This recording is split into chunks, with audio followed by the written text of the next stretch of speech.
Existe um padrão que se repete em incontáveis histórias humanas, atravessando culturas, gerações e contextos. É tão comum que você provavelmente já viveu ou conhece alguém que viveu. Alguém investe energia, tempo, atenção, afeto em outra pessoa. Está presente, disponível, demonstra claramente seu interesse e valor. E a outra pessoa permanece morna, distante, pouco investida, dando migalhas de atenção enquanto colhe banquetes de devoção. Mas no momento em que a primeira pessoa se cansa, quando finalmente recolhe sua energia e se afasta com dignidade, algo extraordinário acontece. De repente, quem estava indiferente acorda.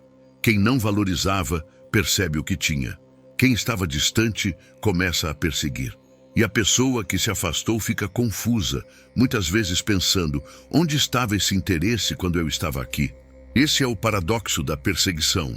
E Carl Jung, ao estudar as profundezas do inconsciente humano, junto com a neurociência moderna, ao mapear os circuitos cerebrais do desejo e apego, nos dão as ferramentas para entender exatamente por que isso acontece. E se você teve a sabedoria de clicar neste vídeo, se algo dentro de você reconheceu essa dinâmica e quer finalmente compreendê-la, então se inscreva agora no canal, ative o sininho, porque o que você vai descobrir nos próximos minutos vai mudar completamente como você enxerga relacionamentos, valor e a natureza humana. Prepare-se para uma jornada pelas profundezas da psique, onde ciência e sabedoria ancestral se encontram. Vamos começar pelo cérebro, porque antes de sermos seres psicológicos complexos, somos seres biológicos regidos por química neural que foi moldada por milhões de anos de evolução. E a primeira coisa que você precisa entender é que o cérebro humano não evoluiu para nos fazer felizes. Ele evoluiu para nos manter vivos. E uma das estratégias fundamentais de sobrevivência é a valorização de recursos escassos. Imagine nossos ancestrais na savana africana. A água abundante não gerava ansiedade. Mas quando a fonte de água começava a secar, quando se tornava escassa, o cérebro entrava em modo de alerta máximo. Toda a atenção, toda a energia, toda a motivação se direcionava para aquele recurso que antes era ignorado, mas agora era vital. Esse mesmo mecanismo opera em relacionamentos humanos modernos. Quando alguém está constantemente disponível, constantemente presente, constantemente investindo, o cérebro primitivo categoriza isso como recurso abundante. E recursos abundantes não geram urgência, não geram valorização intensa, não ativam os circuitos de perseguição que evoluíram para garantir que não perdêssemos coisas importantes. Mas no momento em que esse recurso se torna escasso, no segundo em que a pessoa se afasta, o cérebro dispara todos os alarmes. De repente, aquilo que era ignorado se torna a coisa mais importante do mundo. A neurociência chama isso de sistema dopaminérgico de recompensa variável. A dopamina é o neurotransmissor mais associado com motivação, desejo e busca. Mas aqui está o detalhe crucial que explica todo esse paradoxo. A dopamina não é liberada pela posse do objeto desejado, mas pela antecipação, pela busca, pela incerteza sobre se vamos conseguir ou não. Estudos com ressonância magnética funcional mostram que o cérebro libera muito mais dopamina quando a recompensa é incerta do que quando é garantida. É por isso que jogos de azar são tão viciantes. Não é o ganhar que vicia, mas o talvez eu ganhe, talvez não. Quando alguém está sempre lá, sempre disponível, sempre respondendo, sempre investindo, não há incerteza. A recompensa é previsível e o cérebro, literalmente, para de liberar dopamina. A pessoa se torna neuroquimicamente desinteressante. Não porque ela mudou, mas porque o padrão previsível matou a química da atração. Mas quando ela se afasta, quando de repente há incerteza, quando o talvez sim, talvez não retorna, o cérebro inunda o sistema com dopamina. E a pessoa que era indiferente de repente sente uma compulsão avassaladora de perseguir, de reconquistar, de garantir aquele recurso que agora percebe como escasso. Mas isso é apenas a camada biológica. Jung nos leva muito mais fundo para as camadas psicológicas e até espirituais dessa dinâmica. Um dos conceitos centrais de Jung é a projeção. Projeção acontece quando atribuímos a outras pessoas qualidades, características ou valores que na verdade existem dentro de nós ou dentro do nosso mundo interno de imagens arquetípicas. Quando estamos perseguindo alguém, quando estamos intensamente atraídos, frequentemente não é a pessoa real que desejamos. É a nossa ânima ou animus, a imagem interior do parceiro ideal que estamos projetando naquela pessoa. Anima é o aspecto feminino interior em homens. Animus é o aspecto masculino interior em mulheres. E essas imagens interiores são poderosas, carregadas de todo o romantismo, toda a perfeição, toda a completude que buscamos. Quando alguém está distante, inatingível, há espaço infinito para a projeção. Podemos projetar neles todas as qualidades que desejamos, sem que a realidade interfira. Eles se tornam a tela perfeita para nossos sonhos. Mas quando alguém está constantemente presente, constantemente se mostrando em toda a sua humanidade imperfeita, a projeção não pode se sustentar. A realidade continua contradizendo a fantasia. E sem a projeção, sem o glamour do inalcançável, a pessoa se torna apenas humana. E humano, para quem está operando do nível de projeção inconsciente, é decepcionante. Então, o que acontece quando alguém se afasta? O espaço para a projeção retorna. De repente, na ausência, podemos novamente projetar neles tudo o que queremos ver. Podemos romantizar as memórias. Podemos esquecer seletivamente as incompatibilidades e amplificar seletivamente as qualidades positivas. Eles voltam a ser a fantasia, não a realidade. E a fantasia sempre será mais atraente que a realidade para quem não fez o trabalho de integração do anima ou animus. Jung dizia que o processo de individuação, de se tornar psicologicamente maduro, envolve retirar essas projeções, reconhecer que o que buscamos no outro existe dentro de nós para ser desenvolvido. Mas pessoas que não fizeram esse trabalho permanecem presas no ciclo, perseguir a projeção, se decepcionar com a realidade, perder interesse e só despertar novamente quando a distância permite que a projeção se reestabeleça. Comenta aqui, você já foi o perseguidor ou o perseguido nessa dinâmica? Escreve apenas perseguidor ou perseguido ou ambos. Vamos ver o que predomina.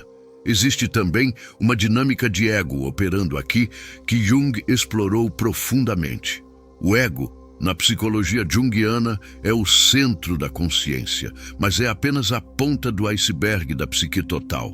E o ego tem necessidades fundamentais: sentir-se importante, sentir-se no controle, sentir-se valorizado.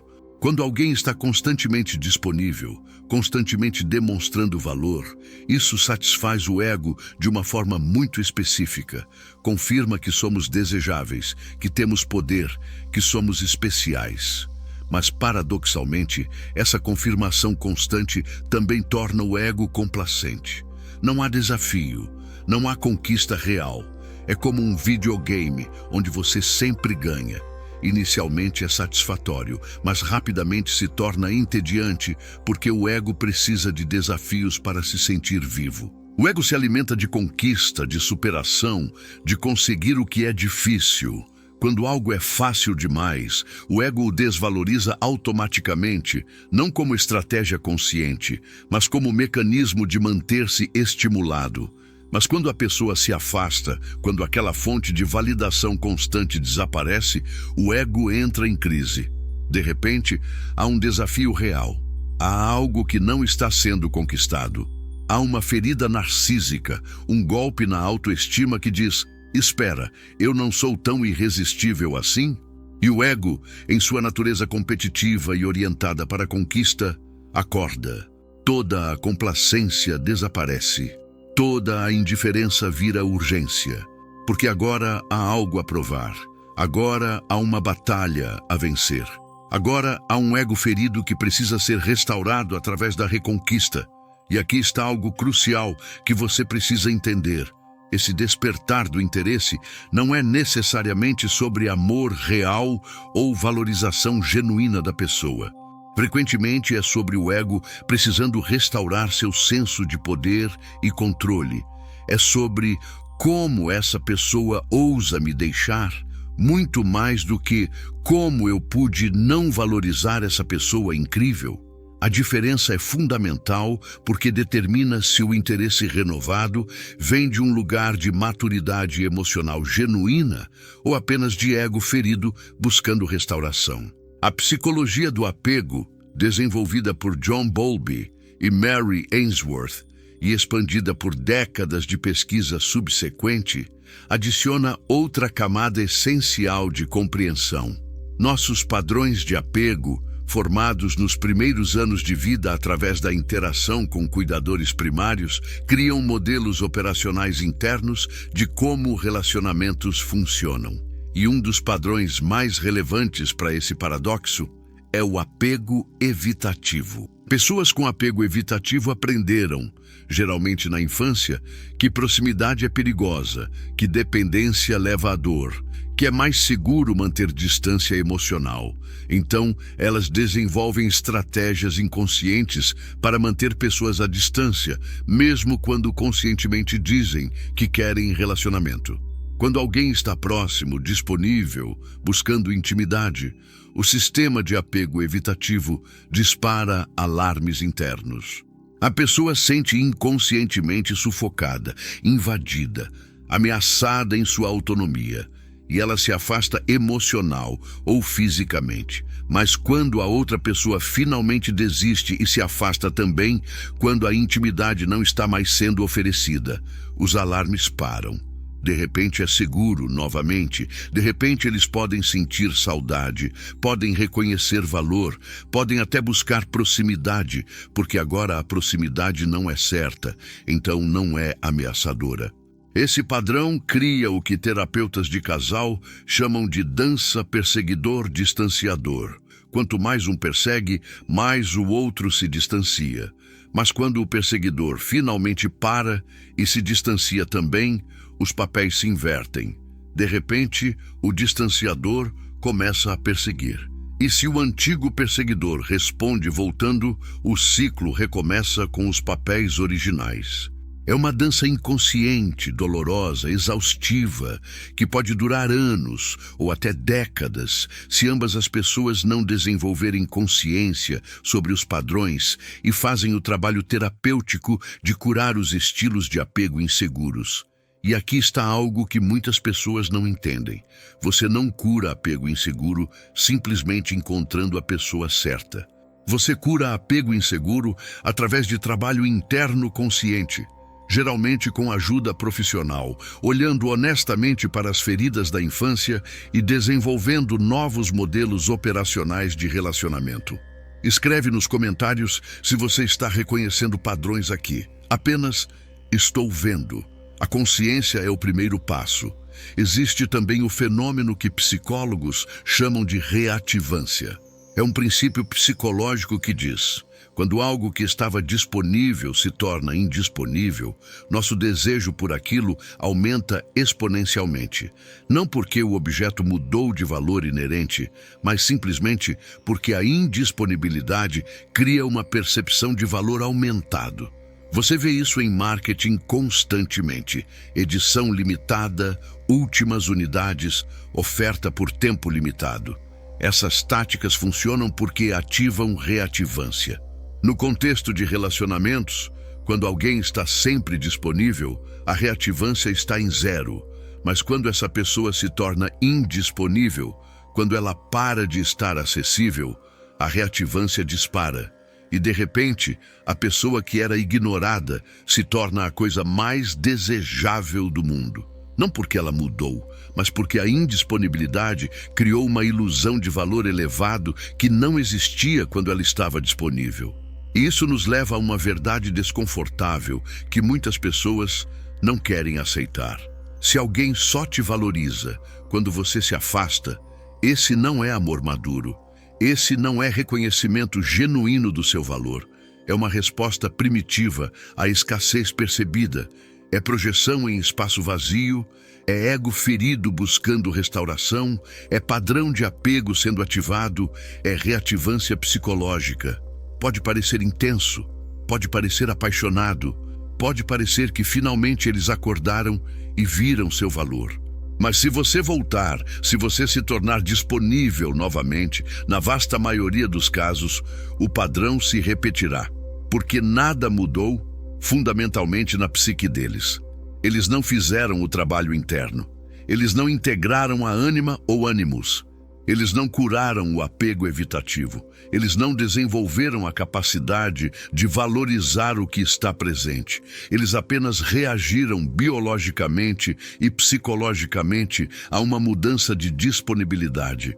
E quando você se torna disponível novamente, os mesmos mecanismos que causaram a desvalorização inicial vão operar novamente.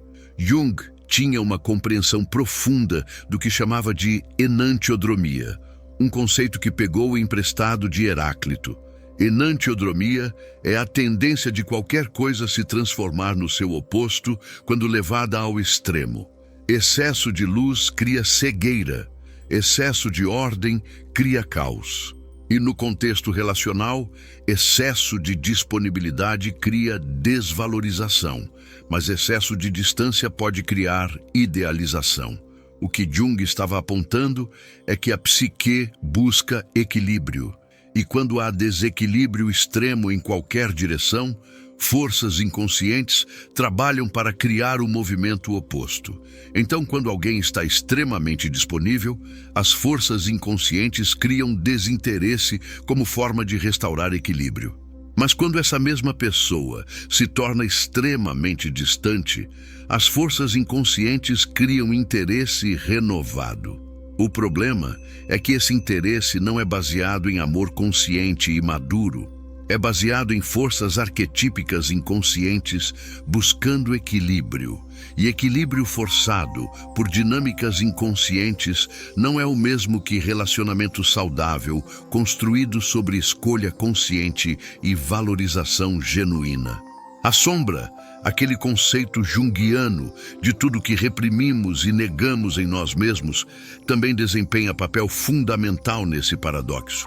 Muitas pessoas têm em sua sombra um profundo medo de intimidade verdadeira, um terror de serem realmente conhecidas, uma convicção inconsciente de que se alguém realmente as conhecesse, as rejeitaria. Então, elas criam distância de formas sutis. Quando alguém está próximo buscando intimidade real, a sombra dispara mecanismos de defesa. A pessoa se torna crítica, encontra falhas, perde interesse, cria drama, qualquer coisa para manter a distância segura. Mas quando a outra pessoa se afasta, quando não há mais ameaça de intimidade real, a sombra se acalma. E sem os mecanismos de defesa ativos, a pessoa pode sentir saudade, pode reconhecer qualidades positivas, pode até buscar reaproximação. Mas se você entende a dinâmica, você sabe que isso é armadilha. Porque no momento em que a intimidade real se torna possível novamente, a sombra vai reativar as mesmas defesas. Deixa nos comentários. Entendi a sombra. Esse reconhecimento já muda tudo. Agora vamos falar sobre algo que poucos abordam. A diferença entre arrependimento baseado em perda e transformação genuína.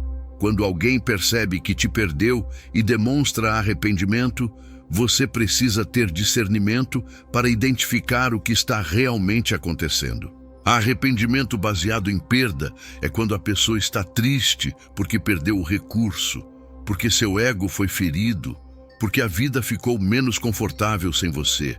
Esse arrependimento é sobre eles mesmos, não sobre você. é eu quero você de volta porque eu me sinto mal sem você. Não, eu finalmente entendo o valor que você tem e o quanto eu estava errado.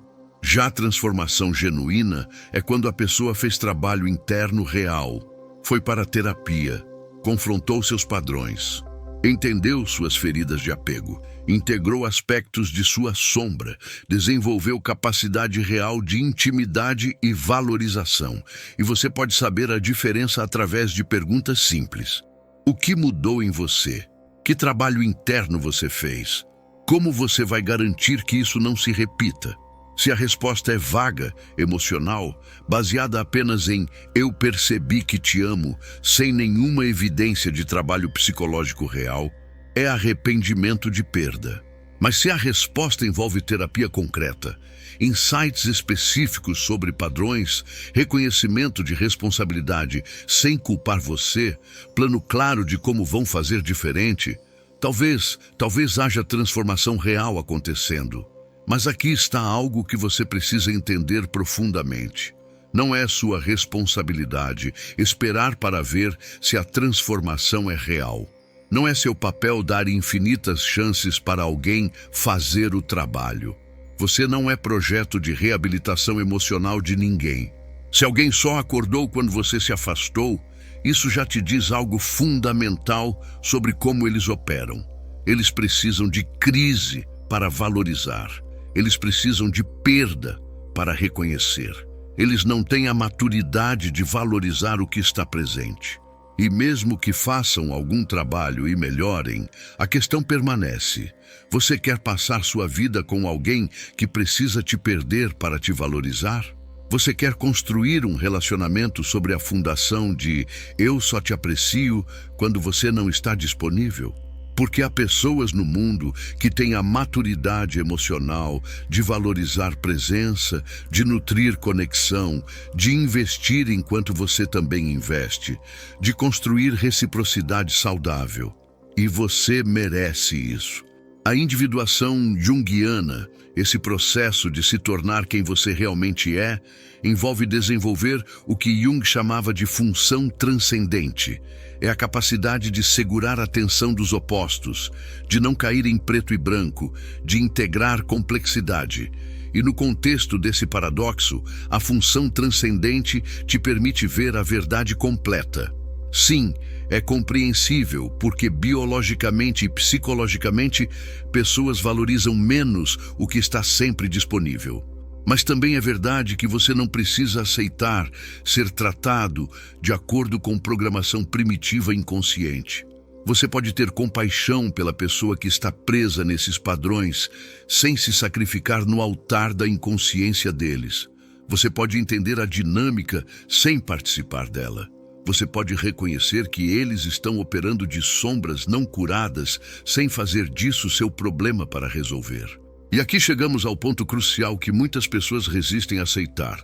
Quando você se afasta e alguém começa a te perseguir, a resposta sábia, na maioria dos casos, é continuar se afastando. Não como punição, não como jogo, mas como proteção de sua própria paz e dignidade. Porque se você volta, você está ensinando que o padrão funciona. Você está reforçando neuralmente que eles podem te ignorar, te desvalorizar, te dar migalhas. E quando você finalmente se cansar e começar a sair, tudo que eles precisam fazer é demonstrar um pouco de interesse e você volta correndo. E o cérebro aprende padrões. O cérebro deles vai aprender. Posso relaxar novamente porque ela sempre volta. E o seu cérebro vai aprender. Meu valor só é reconhecido quando eu me afasto, então preciso estar sempre ameaçando sair para ser valorizada. Ambos são padrões destrutivos que envenenam qualquer possibilidade de amor maduro e estável. Escreve nos comentários agora: eu escolho dignidade. Isso é afirmação, é intenção, é compromisso com você mesmo. Vamos falar sobre algo que a cultura raramente honra: a coragem de permanecer afastado, porque afastar-se é relativamente fácil no calor da dor e decepção. Mas permanecer afastado quando a pessoa volta com interesse renovado, quando elas estão dizendo tudo o que você quis ouvir por meses ou anos, Quando a fantasia de finalmente eles veem meu valor está dançando na sua cabeça, isso requer uma coragem imensa.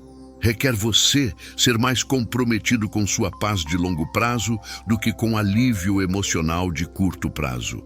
Requer você valorizar sua própria dignidade mais do que valoriza ser desejado.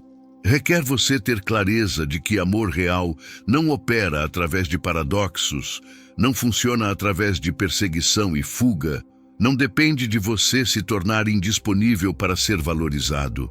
Amor maduro, saudável, real, é duas pessoas que valorizam a presença um do outro, que investem reciprocamente, que escolhem diariamente nutrir a conexão. E se você nunca teve isso com essa pessoa antes, as chances de desenvolver agora, apenas porque você se afastou e eles tiveram reação de perda, são estatisticamente minúsculas. A neuroplasticidade nos diz que cérebros podem mudar, padrões podem ser reescritos, mas isso requer esforço consciente, repetição ao longo do tempo e, geralmente, intervenção profissional. Não acontece automaticamente só porque alguém teve um susto de perda. Então, quando alguém volta depois que você se afastou, a pergunta não deve ser: eles finalmente me valorizam? A pergunta deve ser: eles fizeram o trabalho interno real que geraria mudança duradoura? Ou isso é apenas reação temporária, a perda que vai evaporar quando eu me tornar disponível novamente? E você protege sua paz sendo cético, sendo cauteloso, exigindo não palavras, mas ações consistentes ao longo de período prolongado de tempo. E mesmo então, você precisa questionar se quer investir esse tempo e energia em alguém que já provou que seu padrão default é desvalorizar presença. Jung dizia algo profundo: o encontro de duas personalidades é como o contato de duas substâncias químicas. Se há alguma reação, ambas são transformadas. Mas ele também sabia que nem todo encontro gera transformação positiva. Algumas reações químicas são tóxicas. Algumas transformam ambas as substâncias em algo menos que eram antes. E você precisa ter discernimento para reconhecer quando uma conexão está te diminuindo, ao invés de te expandindo, te confundindo, ao invés de te clarificando, te prendendo em padrões doentios, ao invés de te libertando para amor verdadeiro. E o paradoxo da perseguição, onde alguém só te valoriza quando você não está disponível, é quase sempre uma reação tóxica. Pode parecer romântica, pode parecer intensa, pode parecer que finalmente há paixão e interesse, mas é veneno disfarçado de vinho. Existe uma sabedoria em relacionamentos maduros que nossa cultura orientada para drama raramente celebra. A beleza da consistência. O valor de alguém que te valoriza hoje, amanhã, daqui 6 meses, daqui 2 anos, na presença, na rotina, no ordinário. Alguém que não precisa de crise para apreciar, que não precisa de distância para reconhecer, que não precisa te perder para te valorizar, porque eles fizeram o trabalho interno. Eles integraram anima ou ânimos. Eles curaram, confrontaram a sombra. Eles desenvolveram maturidade emocional real e eles escolhem conscientemente todos os dias valorizar e nutrir a conexão. Isso não gera os picos de dopamina da montanha-russa perseguidor fugitivo, mas gera algo infinitamente mais valioso: paz, segurança, crescimento compartilhado, intimidade verdadeira. E você precisa decidir o que você realmente quer. Você quer a química volátil do paradoxo da perseguição? Ou você quer o amor estável da maturidade emocional? Se você chegou até aqui, se inscreve no canal agora se ainda não fez. Ativa o sininho, porque vamos continuar explorando essas verdades profundas sobre psicologia humana, relacionamentos e crescimento pessoal. Compartilha com alguém que precisa entender isso e, principalmente, se compromete com escolher dignidade sobre drama. Então, o que você faz quando percebe que está nesse paradoxo? Se você é o perseguidor, a pessoa que está sempre investindo enquanto o outro permanece distante, a resposta é clara e dolorosa. Você para. Não como estratégia para fazer eles te valorizarem, mas porque você finalmente reconhece que perseguir alguém que não te valoriza é abdicar da própria dignidade. Você para porque decidiu que prefere solidão digna à companhia que te diminui. Você para porque seu amor próprio finalmente superou seu medo de ficar sozinho. E sim, provavelmente eles vão despertar quando você parar. Provavelmente vão demonstrar interesse que nunca demonstraram antes. E você vai ser testado. A tentação de voltar, de pensar, finalmente funcionou, será intensa. Mas você precisa lembrar de tudo que aprendeu aqui. Isso não é valorização real. É reação biológica e psicológica à escassez. E se você volta, o ciclo recomeça. Então, você continua andando. Você protege sua paz. E você cria espaço para alguém que tenha a maturidade de valorizar presença. E se você é o distanciador, a pessoa que só valoriza quando alguém se afasta, você tem trabalho profundo para fazer. E esse trabalho não pode esperar. Porque você vai continuar perdendo pessoas valiosas, você vai continuar destruindo o potencial de conexões reais, você vai continuar vivendo em superficialidade emocional até que você confronte honestamente os medos, as feridas, os padrões que criam essa dinâmica. Você precisa de terapia, não sugestão casual, necessidade real. Você precisa investigar de onde vem seu medo de intimidade. Você precisa curar seu apego evitativo. Você precisa integrar a sombra que dispara quando alguém fica muito próximo. E você precisa desenvolver a capacidade, através de prática consciente e dolorosa, de valorizar o que está presente antes de perder. Isso não vai acontecer naturalmente. Isso não vai acontecer através de encontrar a pessoa certa. Isso só acontece através de escolha consciente de fazer trabalho interno árduo. E para todos nós, independente de qual lado do paradoxo normalmente ocupamos, há uma lição espiritual profunda aqui. A vida inteira é sobre aprender a valorizar o presente, não o futuro idealizado, não o passado romantizado. Mas este momento, esta pessoa, esta conexão, este alimento, este ar, esta vida, nossa mente está constantemente ou no passado com arrependimento, ou no futuro com ansiedade e raramente no agora com gratidão. E isso se manifesta em relacionamentos como incapacidade de valorizar quem está aqui enquanto está aqui, sempre achando que a grama é mais verde em outro lugar, sempre achando que há alguém melhor esperando, sempre mantendo opções abertas, sempre com um pé dentro e um pé fora. E então um dia você olha para trás e percebe que passou a vida inteira perseguindo horizontes, enquanto tesouros estavam aos seus pés. O paradoxo da perseguição é, em última análise, um sintoma de uma doença espiritual maior, a incapacidade de estar presente. E a cura não está em manipular dinâmicas de disponibilidade. A cura está em fazer o trabalho profundo de se tornar alguém que pode valorizar presença, que pode comprometer-se verdadeiramente, que pode amar não a projeção, mas a pessoa real, que pode escolher diariamente nutrir o que tem, ao invés de perseguir fantasias do que poderia ter. E isso é trabalho Não de é algo vida que você inteira. conserta Conserta em 6 meses de terapia, mas é trabalho que transforma não apenas seus relacionamentos, mas sua experiência inteira de estar vivo. Então, se você reconheceu esses padrões em si mesmo, seja gentil consigo, mas também seja rigoroso. Tenha compaixão pela sua humanidade imperfeita, mas não use isso como desculpa para não crescer. Busque ajuda profissional. Leia Jung, estude apego, pratique mindfulness, faça terapia e principalmente comprometa-se diariamente a escolher presença sobre fuga, valorização consciente sobre reação inconsciente.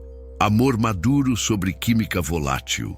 E se você reconheceu esses padrões em alguém que você ama, entenda que você não pode curá-los. Você pode amá-los, pode estabelecer limites, pode ser espelho honesto, mas o trabalho é deles para fazer.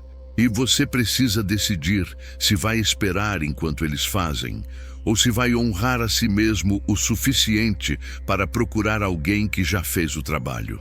O paradoxo da perseguição só é paradoxo quando você não entende as forças inconscientes operando. Quando você entende neurociência, quando você entende Jung, quando você entende apego, deixa de ser mistério e se torna padrão previsível de imaturidade emocional. E conhecimento é poder.